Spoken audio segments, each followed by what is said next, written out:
A porta da emergência se abriu e ela entrou cambaleando, sozinha. Uma mancha carmesim se espalhava por seu jaleco branco. Antes de desmaiar, a enfermeira pegou o celular dela. O contato de emergência não dizia marido. Dizia Dante. Em 10 minutos, o chefe do sindicato mais temido da cidade arrombou as portas do hospital. A tempestade sobre Chicago naquela noite era implacável. Cortinas de chuva batiam contra o vidro reforçado do Centro Médico St. Jude. Dentro do departamento de emergência, era uma terça-feira tranquila até às 11h42 da noite. As portas de correr automáticas se abriram com um solavanco. Deixaram entrar uma rajada de vento gelado e uma mulher que parecia já ser quase um fantasma. Nora Sullivan estava descalça. Seu casaco de grife estava encharcado. Mas não era a chuva que tinha escurecido o tecido. Era sangue. Ela tinha um braço protetoramente enrolado em sua barriga de grávida inchada. O outro se estendia cegamente para o balcão de triagem. "Ajuda!" ela sussurrou. A palavra mal tinha fôlego para ser ouvida. Mas o desespero cru em sua voz paralisou a enfermeira de triagem Sarah Jenkins. Sarah saltou de trás do balcão bem a tempo, quando os joelhos de Nora cederam. "Preciso de uma maca. Sala de trauma 1 agora." Sarah gritou, segurando os ombros da mulher antes que sua cabeça batesse no linóleo. A emergência explodiu em um caos organizado. O Dr. Harrison Boyd, o cirurgião de trauma de plantão, saiu correndo da cortina 3. Eles ergueram Nora para a maca. As rodas rangeram violentamente contra o chão molhado. Sua pele tinha a cor de cinzas, seus lábios estavam azulados. Os pulsos fracos e rápidos, frequência cardíaca de 140. Sarah recitava os dados enquanto prendia um manguito de pressão arterial no braço de Nora. A pressão arterial está 80/50 e caindo. Ela está tendo uma hemorragia. Vamos colocar 2 acessos intravenosos de grosso calibre nela, infundir fluidos e ligar para o banco de sangue pedindo. "O negativo", comandou o Dr. Boyd, calçando as luvas. Enquanto a levavam sob as luzes cirúrgicas fortes da sala de trauma 1, a verdadeira extensão do dano se tornou visível. Isso não foi um acidente de carro. Os hematomas em seu rosto, uma mandíbula inchada, um corte acima da sobrancelha, eram a obra de arte brutal e distinta de punhos cerrados. Enquanto a equipe médica lutava para estabilizar Nora e monitorar o batimento cardíaco fetal, uma enfermeira administrativa chamada Brenda estava ao lado do casaco descartado. Ela vasculhava a bolsa de couro manchada de sangue para encontrar uma identidade e um contato de emergência. Brenda tirou uma carteira de motorista impecável de Illinois. Nora Beatrix Sullivan. O nome soou familiar, muito familiar. Ela era a esposa de Arthur Sullivan, o promotor público de destaque da cidade. "Oh, meu Deus!" Brenda murmurou. Ela imediatamente pegou o celular de Nora para ligar para o promotor. Mas a tela estava estilhaçada, morta por danos causados pela água. Cavando mais fundo em um bolso com zíper escondido na bolsa. Os dedos de Brenda tocaram um papel cartão pesado e caro. Ela tirou um cartão de visita preto fosco. Não tinha logotipo de empresa, nem título. Apenas um único primeiro nome gravado em folha de prata e um número de celular particular abaixo dele. Dante. Virando o cartão, Brenda viu uma nota manuscrita em uma caligrafia masculina e afiada. "Se você precisar de mim, não importa o que aconteça." Supondo que fosse um segurança particular, ou talvez um irmão, Brenda correu para a recepção e discou o número. Tocou apenas uma vez. "Fale." Uma voz atendeu. A única palavra era terrivelmente quieta, carregada de uma autoridade que fez os pelos da nuca de Brenda se arrepiarem. "Olá, é o Dante?" Brenda gaguejou, intimidada pela pura gravidade da voz. "Estou ligando do Centro Médico St. Jude. Temos uma Nora Sullivan aqui. Ela acabou de ser trazida para a sala de trauma. Ela está em estado crítico e o seu cartão estava... Estarei aí em 8 minutos." "Senhor, espere. O senhor deveria saber que o marido dela..." A linha ficou muda. 9 minutos depois, a atmosfera no St. Jude mudou completamente. O lamento das sirenes de ambulância lá fora foi abafado pelo cantar de pneus de 3 Cadillacs Escalade pretos. Eles subiram na calçada e estacionaram diretamente na área das ambulâncias. Richard Blaine, o administrador do turno da noite do hospital, tinha acabado de descer. Ele veio para lidar com o pesadelo de relações públicas da esposa do promotor sendo agredida. Mas quando as portas da emergência se escancararam, Richard deu um passo para trás. 6 homens em ternos escuros e bem cortados entraram primeiro, espalhando-se com precisão militar. Eles não sacaram armas, mas os volumes pesados sob seus paletós deixavam claro que não precisavam. Eles efetivamente isolaram o saguão, dispensando pacientes que chegavam e bloqueando as saídas. Então, Dante Corvino entrou. Ele era o chefe do sindicato Corvino, um homem que controlava os portos da cidade, seus cassinos clandestinos e metade de seus políticos. Ele era um fantasma para a imprensa, mas uma realidade muito real e letal para o submundo de Chicago. Alto, de ombros largos, com olhos tão negros e frios quanto obsidiana. Dante não parecia um homem que tinha vindo com pressa. Ele parecia um homem que estava prestes a queimar o prédio até as fundações. Onde ela está? A voz de Dante era um rugido baixo e vibrante que exigia obediência imediata. Richard Blaney se apressou, sua prancheta tremendo. Senhor Corvino, senhor, nós não o esperávamos. O senhor não é da família. Dante diminuiu a distância entre eles em 2 passos. Ele agarrou Richard pelas lapelas do casaco e o ergueu alguns centímetros do chão. A compostura do chefe da máfia estava perfeitamente intacta, mas seus olhos traíam um pânico terrivelmente violento. Eu sou a única família que ela tem esta noite, disse Dante suavemente. Agora me leve até ela, ou farei meus homens desmontarem este hospital tijolo por tijolo para encontrá-la eu mesmo. A sala de espera da ala cirúrgica estava completamente isolada. O braço direito de Dante, Léo Costello, havia esvaziado o andar de todos os outros civis de forma educada, mas firme. O ar estava denso com o cheiro de antisséptico e da cara colônia de cedro escuro dos homens do sindicato, que montavam guarda em cada corredor. Dante sentou-se rigidamente em uma cadeira de plástico da sala de espera. Suas mãos estavam tão apertadas que os nós dos dedos estavam brancos. Havia uma mancha do sangue de Nora em seu punho esquerdo, transferida quando uma enfermeira passou por ele carregando as roupas dela em um saco de evidências. Ele encarou a mancha carmesim, a fera dentro dele sacudindo as grades de sua jaula. Como as coisas chegaram a esse ponto? A cidade pensava que Nora Sullivan vivia uma vida de conto de fadas. Casada com Arthur Sullivan, o promotor público menino de ouro, ela era o retrato da graça filantrópica. Mas Dante sabia a verdade. Ele sabia desde a noite, 6 meses atrás, quando a encontrou tremendo em um beco atrás de uma gala de caridade. Arthur a deixara lá depois de dar um tapa de mão aberta em seu rosto por envergonhá-lo na frente do prefeito.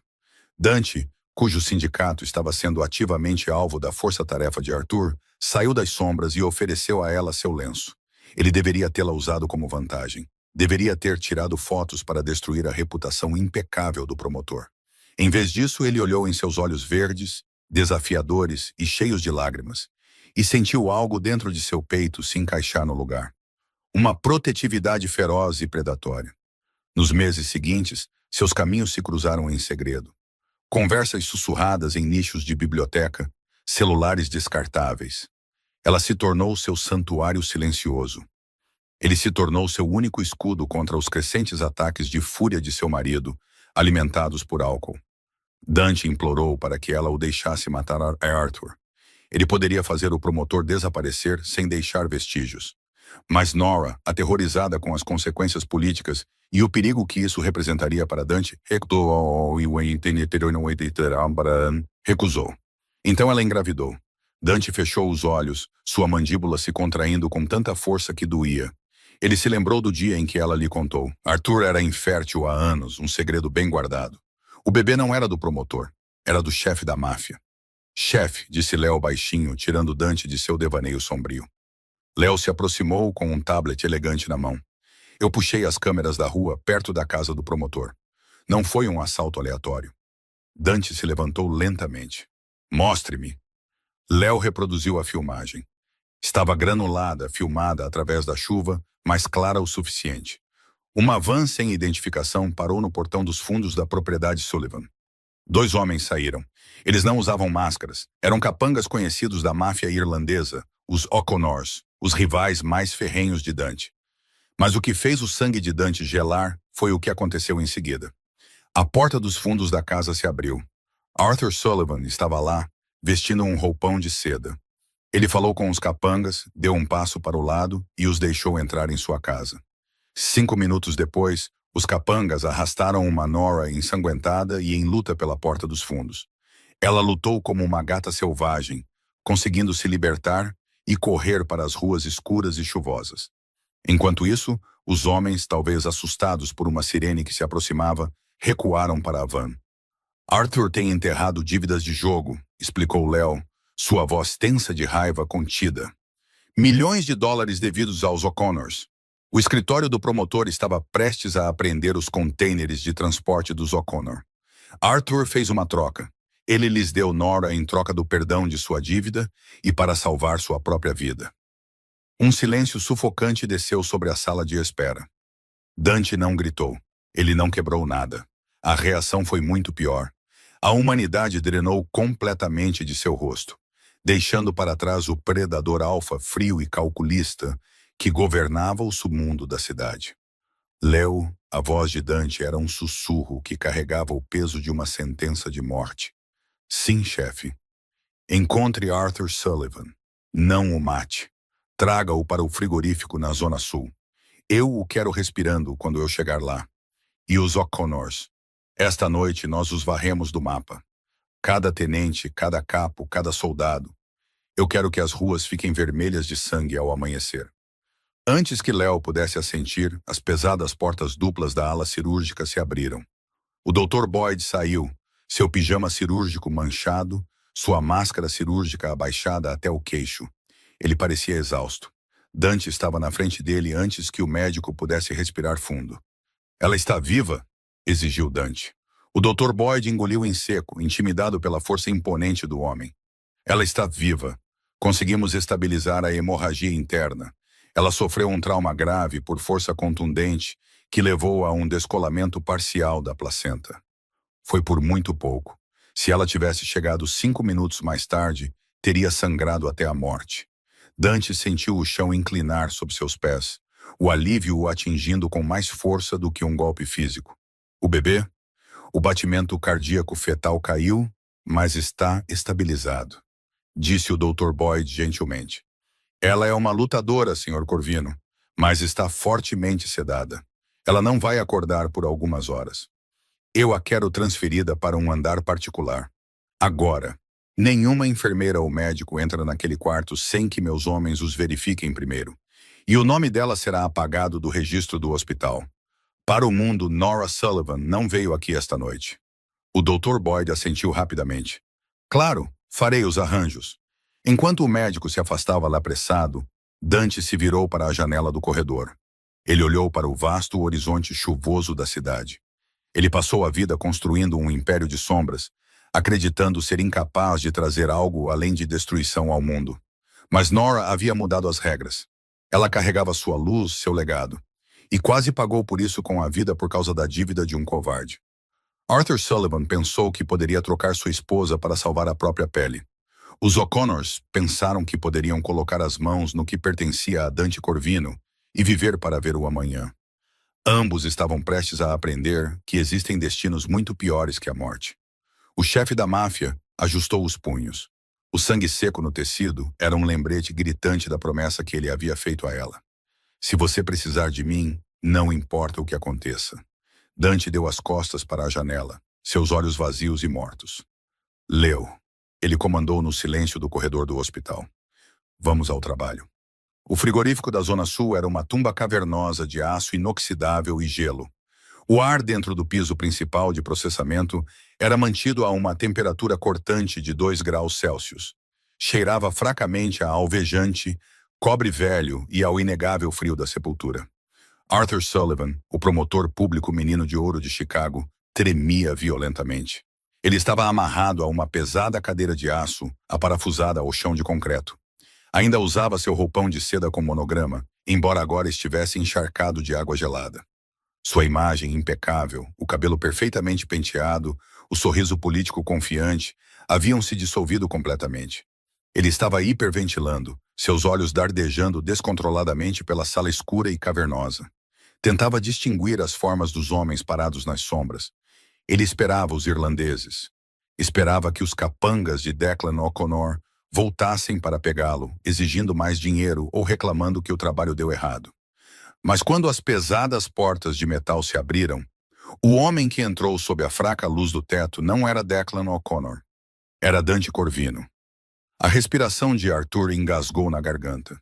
Sua carreira política foi construída na promessa de desmantelar o sindicato Corvino. Ele conhecia o rosto do homem à sua frente, mas vê-lo em carne e osso, irradiando uma calma letal e sufocante, era totalmente diferente de encarar uma foto de identificação em um quadro da Força-Tarefa. Dante caminhou lentamente, seus pesados sapatos de couro italiano estalando ritmicamente contra o concreto. Ele parou a 1,5 metros de Arthur. Ele não carregava uma arma. Não precisava.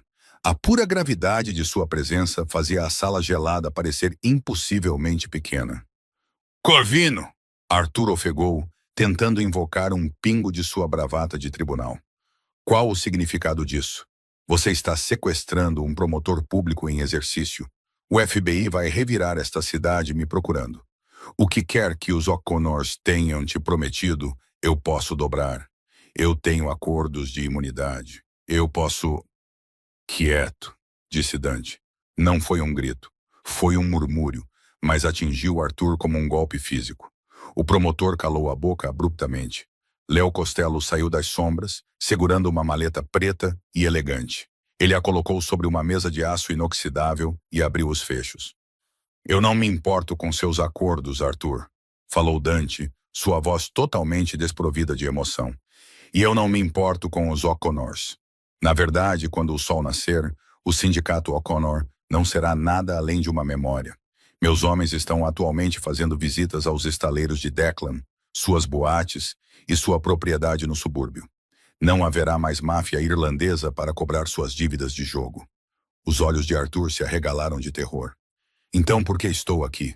Se você está acabando com eles, deveria estar me agradecendo. Eu lhes dei uma distração esta noite. A mandíbula de Dante se contraiu. O leve brilho de uma raiva monstruosa dançou em seus olhos de obsidiana. Ele se inclinou, colocando ambas as mãos nos braços da cadeira de Arthur, aproximando seu rosto a centímetros do promotor. A distração, sussurrou Dante. O gelo em sua voz se quebrando para revelar o inferno por baixo, era Nora. Arthur congelou.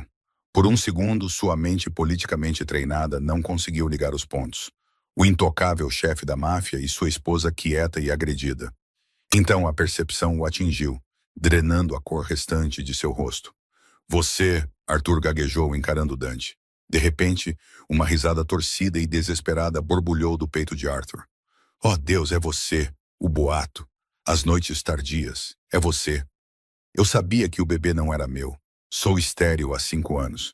Pensei que ela estava dormindo com algum sócio júnior patético do escritório. Eu não ia deixá-la desfilar com um filho bastardo enquanto eu concorria ao Senado. Teria arruinado minha campanha. As mãos de Dante dispararam. Seus dedos se fecharam ao redor da garganta de Arthur, apertando com uma pressão calculada e agonizante. Arthur engasgou, suas mãos arranhando inutilmente as abraçadeiras que prendiam seus pulsos. Você trocou a vida dela, afirmou Dante, observando o oxigênio deixar o rosto de Arthur. Você entregou uma mulher grávida a açougueiros para limpar suas contas e salvar suas aspirações políticas. Dante o soltou abruptamente. Arthur caiu para frente, tossindo e ofegando pelo ar gelado. Eu poderia te matar agora mesmo, continuou Dante suavemente, recuando e tirando um lenço branco impecável do bolso para limpar as mãos. Levaria menos de 1 minuto. Temos incineradores nos fundos que queimam a 2.000 graus. Você simplesmente deixaria de existir. Mas a morte é uma libertação, Arthur, e eu não pretendo te libertar. Dante acenou para Léo. Léo deu um passo à frente e tirou uma pilha de documentos da maleta. Ele os colocou em uma prancheta e os enfiou sob o nariz de Arthur. O quê? O que é isso? Arthur chiou. Estas são as transferências eletrônicas de suas contas secretas nas Ilhas Caimã, movendo milhões de dólares de fundos de campanha desviados diretamente para o sindicato O'Connor, explicou Léo secamente. E uma confissão redigida detalhando como você, promotor público Arthur Sullivan, tem orquestrado secretamente o tráfico de narcóticos da máfia irlandesa, usando seu escritório para enterrar seus rivais. Eu não vou assinar isso, cuspiu Arthur. o desafio superando momentaneamente seu medo. É mentira. Os federais saberão que é uma falsificação. Não será uma falsificação, disse Dante, gesticulando para as sombras. Dois capangas deram um passo à frente. Um agarrou a mão direita de Arthur, desenrolando seus dedos à força, enquanto o outro segurava uma pistola tática pesada e com silenciador. Não precisamos da sua assinatura, Arthur. Só precisamos das suas impressões digitais, explicou Dante friamente. Suas digitais vão para estes documentos. Suas digitais vão para a arma que matou Declan O'Connor 30 minutos atrás. Seu celular criptografado, que pegamos em sua casa, tem se conectado a torres de celular em todos os locais onde um tenente dos O'Connor foi assassinado esta noite. Arthur balançou a cabeça descontroladamente, o verdadeiro horror de sua situação finalmente se enraizando. Não, não, você não pode fazer isso. Eu sou o promotor. Eu sou a vítima aqui. Eles invadiram minha casa. Até amanhã de manhã, continuou Dante, sua voz ecoando como um juiz proferindo um veredito final. O FBI encontrará esses documentos em um cofre registrado em seu nome. Eles encontrarão as armas do crime no porta-malas do seu carro. Você não será lembrado como uma vítima, Arthur. Você será lembrado como o político mais corrupto e violento da história de Chicago. Um homem que tentou tomar o controle de um cartel e mandou atacar a própria esposa para encobrir seus rastros.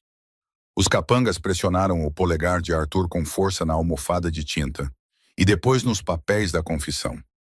Eles pegaram a pistola, envolvendo seus dedos trêmulos ao redor do cabo, garantindo que suas impressões fossem perfeitamente transferidas para o metal. Você vai para uma prisão federal, Arthur. Dante se inclinou, sua voz caindo para um sussurro aterrorizante. Não um resort de colarinho branco, uma instalação de segurança máxima. E quem você acha que comanda os blocos de celas nessas prisões? Arthur começou a chorar, um som patético e quebrado que ecoou pelas paredes de aço congeladas. Ele percebeu com certeza esmagadora que Dante Corvino tinha acabado de reescrever a realidade. Meus homens estarão esperando por você, disse Dante, virando as costas para o político arruinado. Eles garantirão que você viva por muito, muito tempo. E todo santo dia, você se lembrará da noite em que tentou jogar minha família aos lobos. Vamos, Leo, comandou Dante, caminhando em direção à saída. Preciso voltar para o hospital. O sol da manhã sobre Chicago rompeu as pesadas nuvens de tempestades cinzentas. Lançou um tom dourado e quente sobre a ala de recuperação VIP particular do Centro Médico St. Jude. O andar inteiro estava em silêncio mortal, exceto pelo bip rítmico e reconfortante do monitor cardíaco no quarto 412. Nora Sullivan emergiu das profundezas pesadas da anestesia. Seu corpo parecia totalmente estranho para ela. Uma paisagem de hematomas doloridos, membros pesados e uma dor surda e latejante em seu abdômen. O pânico, agudo e imediato, perfurou sua mente confusa pelos medicamentos. Ela ofegou, seus olhos se abrindo de repente, enquanto suas mãos voavam freneticamente para sua barriga. Ele está seguro. A voz era uma âncora baixa e firme no caos turbulento de sua mente. Nora virou a cabeça fazendo uma careta quando os músculos machucados de seu pescoço protestaram. Dante estava sentado em uma cadeira de couro de encosto alto ao lado de sua cama. Ele parecia impecável. O terno manchado de sangue da noite anterior havia sumido. Ele usava um paletó de carvão impecável e uma camisa branca. Não havia uma única mancha de sujeira ou violência nele. Mas Nora o conhecia bem demais.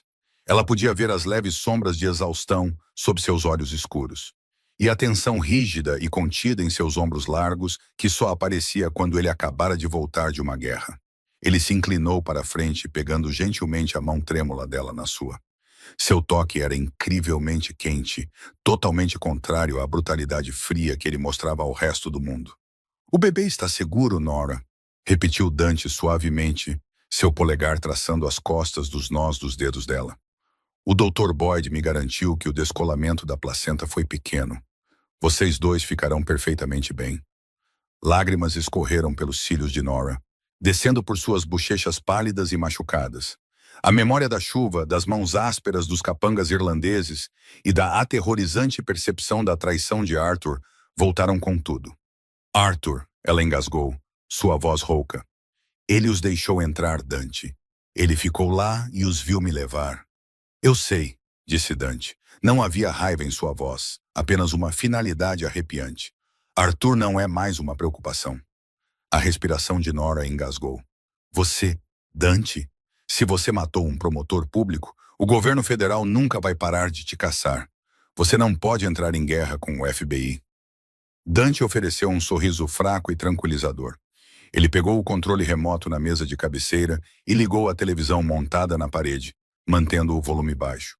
O canal de notícias local estava transmitindo ao vivo dos degraus do Tribunal Federal. A faixa na parte inferior da tela dizia: Massacre no submundo. Promotor Arthur Sullivan preso. Nora encarou a tela incrédula. A voz do âncora de notícias estava ofegante de excitação. As autoridades estão chamando de a noite mais sangrenta da história de Chicago. O sindicato do crime O'Connor foi efetivamente desmantelado em uma série de ataques coordenados por toda a cidade. Mas o verdadeiro choque veio ao amanhecer, quando agentes do FBI prenderam o promotor público Arthur Sullivan. Fontes confirmam que armas ligadas diretamente aos assassinatos da liderança dos O'Connor foram encontradas em posse de Sullivan, junto com um enorme acervo de documentos financeiros offshore, provando que o promotor não só lavava dinheiro para a máfia, mas orquestrava ativamente uma tomada violenta. A transmissão mostrou imagens de Arthur, ainda vestindo seu roupão de seda molhado e arruinado, sendo empurrado para a traseira de um veículo blindado do FBI. Ele parecia esvaziado, gritando descontroladamente para as câmeras sobre Dante Corvino. Embora os repórteres descartassem isso como os delírios frenéticos de um político corrupto encurralado. Dante silenciou a televisão. Nora desviou o olhar da tela, seus olhos verdes se fixando nos de Dante. Ela entendeu imediatamente a escala, o planejamento meticuloso, a destruição absoluta da vida de Arthur, sem uma única gota de sangue levando de volta a família Corvino. Era aterrorizante, era brilhante, e ele tinha feito tudo por ela. Ele vai ficar preso pelo resto da vida, disse Dante baixinho, seus olhos escuros procurando o rosto dela, observando qualquer sinal de medo ou rejeição. Ele acabara de mostrar a ela exatamente que tipo de monstro ele era capaz de ser. Ele morrerá em uma prisão federal, completamente desonrado. Ele nunca mais chegará perto de você ou de nosso filho.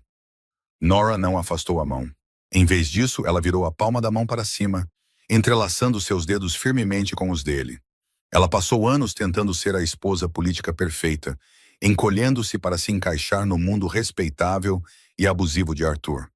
Ela acreditava que a luz era segura e as sombras eram perigosas. Mas a luz quase a matou. A sombra a salvou. Você começou uma guerra por mim, sussurrou Nora, a realidade da noite se assentando sobre ela. Eu terminei uma guerra por você, corrigiu Dante gentilmente. Ele se levantou, inclinando-se sobre a cama do hospital para dar um beijo suave e reverente em sua testa sem hematomas. Não há mais esconderijos, Nora. Não há mais celulares descartáveis ou minutos roubados em becos. Os O'Connor se foram. Arthur está enterrado. A partir deste momento, você é um fantasma para sua vida antiga. Nora fechou os olhos, sentindo uma paz profunda e exausta tomar conta dela pela primeira vez em sua vida adulta. O que acontece agora? Agora você se recupera, disse Dante, sua voz um voto de proteção feroz. E quando estiver pronta para sair deste quarto, você não sairá como a vítima de um político falido. Você sairá como Nora Corvino, e esta cidade pertencerá a você. Ela olhou para o homem que governava o submundo de Chicago, um homem que comandava assassinos e manipulava impérios, e viu apenas o pai de seu filho, o homem que atendeu ao telefone quando ela não tinha mais nada. Ok, ela sussurrou, uma nova força feroz surgindo em seu peito. Leve-me para casa, Dante. A extensa propriedade Corvino em Lake Forest erguia-se como uma fortaleza moderna de calcário e ferro preto, protegida dos olhos curiosos do mundo por acres de carvalhos antigos. Fazia exatamente 14 meses desde a noite em que Nora Sullivan foi levada para o centro médico St. Jude. Aos olhos da elite de Chicago, a esposa do promotor havia se divorciado discretamente em meio ao escândalo catastrófico que enviou Arthur Sullivan para uma penitenciária federal de segurança máxima. Ela se retirou para a vida privada, desaparecendo completamente das colunas sociais. Mas dentro das paredes ocultas e fortemente guardadas do submundo, Nora não havia desaparecido. Ela havia ascendido. A luz do sol entrava pelas janelas do chão ao teto da ala oeste da propriedade, capturando os grãos de poeira que dançavam no ar. Nora sentou-se atrás de uma enorme mesa de mogno em seu escritório particular. Ela usava uma blusa de seda verde esmeralda sob medida, sua postura impecável. Um contraste gritante com a mulher quebrada que um dia tremeu na chuva. No berçário ao lado, o balbucio fraco e alegre de Mateo Corvino, de 10 meses, ecoava pela porta aberta. Nora não era apenas a esposa de Dante, ela havia se tornado a arquiteta do futuro legítimo do sindicato. Dante controlava as ruas, as docas e as sombras, mas Nora controlava a luz.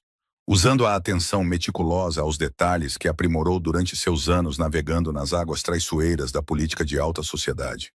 Ela assumiu as operações de lavagem de dinheiro da família Corvino, as aquisições imobiliárias e as frentes de caridade. Ela bateu uma caneta de prata contra um grosso livro caixa de couro. Seus olhos verdes se estreitaram. Os números na página à sua frente estavam perfeitamente equilibrados, perfeitamente demais. As pesadas portas de carvalho do escritório se abriram e Léo Costello entrou, respeitosamente, desviando o olhar até que Nora o reconhecesse. A senhora pediu para me ver, senhora Corvino. Sim, Léo, feche a porta, disse Nora, sua voz suave, mas com um tom de comando que ela havia absorvido completamente de seu marido. Estive revisando os relatórios trimestrais dos empreendimentos de construção da Zona Sul. Especificamente, os contratos municipais supervisionados por Victor Rossi. A expressão de Léo se contraiu imperceptivelmente.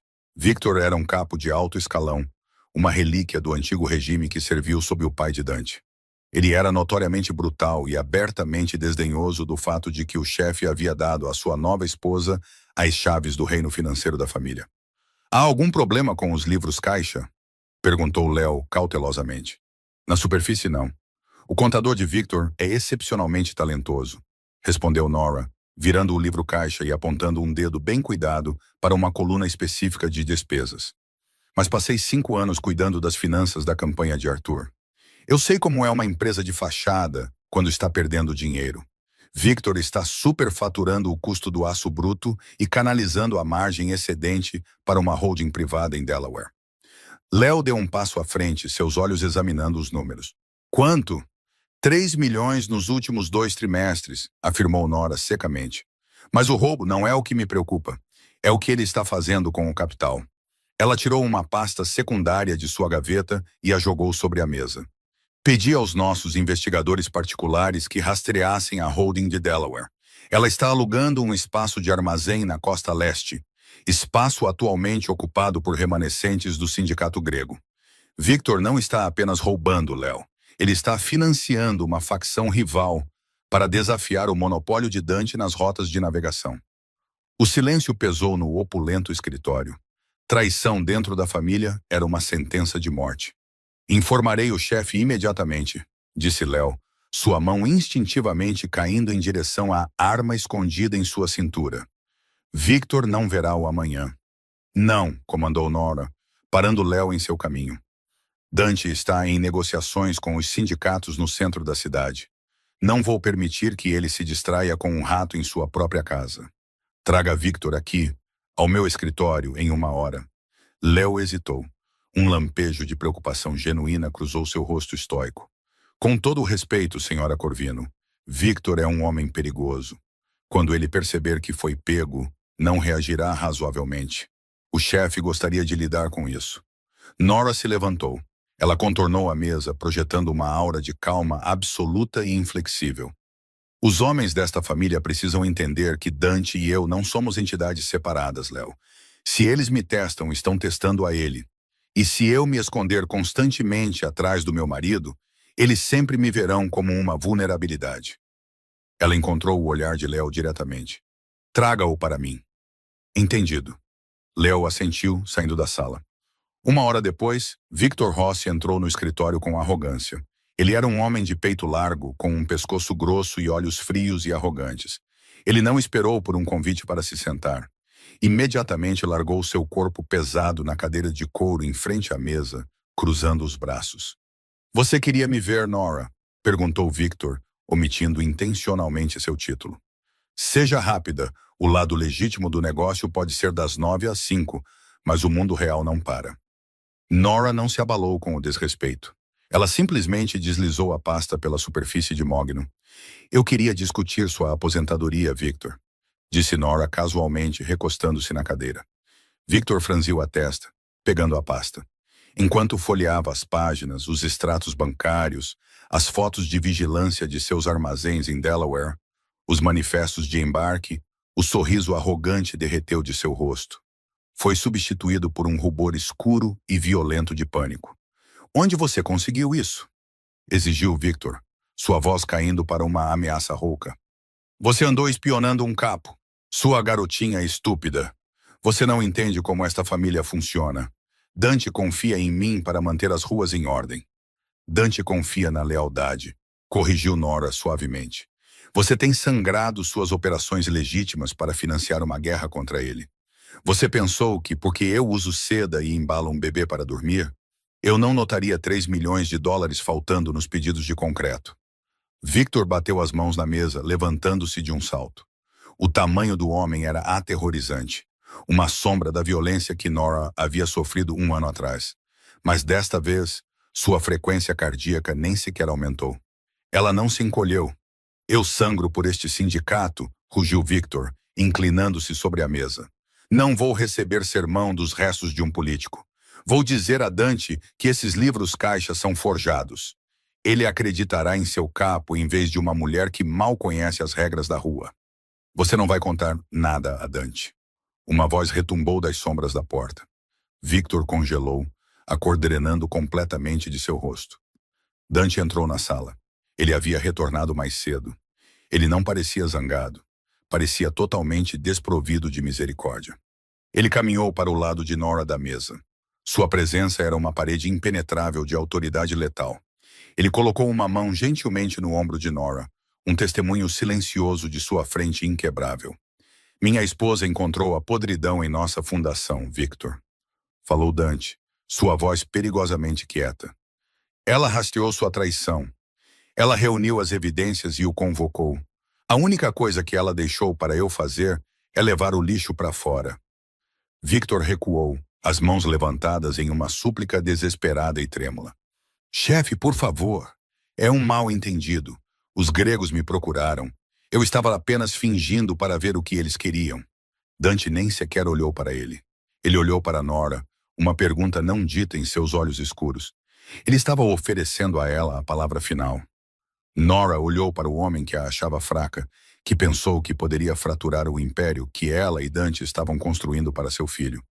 Tire dele seus bens, esvazie suas contas para o fundo da família e garanta que ele nunca mais pise em Chicago, declarou Nora, sua voz fria como ferro. Ela olhou para Dante. Cuide dele. Dante sorriu, uma expressão sombria e aterrorizante que prometia ruína absoluta. Ele acenou para a porta, onde Léo Costello e 2 capangas haviam aparecido silenciosamente. Vocês ouviram a matriarca, comandou Dante. Levem-no lá para baixo. Enquanto Victor era arrastado para fora da sala, chutando e implorando no eco do grande corredor, Dante voltou sua atenção total para sua esposa. Ele se abaixou, afastando uma mecha de cabelo solta para trás da orelha dela, seu polegar traçando a linha impecável de sua mandíbula. Você lidou com isso brilhantemente, murmurou Dante, seus olhos ardendo com uma mistura de profundo orgulho e adoração sombria. Eu aprendi com o melhor, respondeu Nora, colocando a mão sobre a dele. Do berçário ao lado, o pequeno Mateus soltou um grito feliz. Dante e Nora se viraram para o som, a escuridão pesada de seu mundo totalmente eclipsada pela luz que eles haviam construído dentro dele. Eles não eram mais apenas um chefe da máfia e uma esposa fugitiva. Eles eram um império, e que Deus ajude quem tentar derrubá-lo. A jornada de Nora, de uma vítima ensanguentada e traída à matriarca indiscutível de um império criminoso, é um testemunho do poder transformador da sobrevivência. Ao abraçar a escuridão que a salvou, ela desmantelou a corrupção de seu passado e garantiu o futuro de sua família. No final, o verdadeiro poder não é encontrado em viver uma vida impecável. Ele é forjado ao governar as sombras sem medo.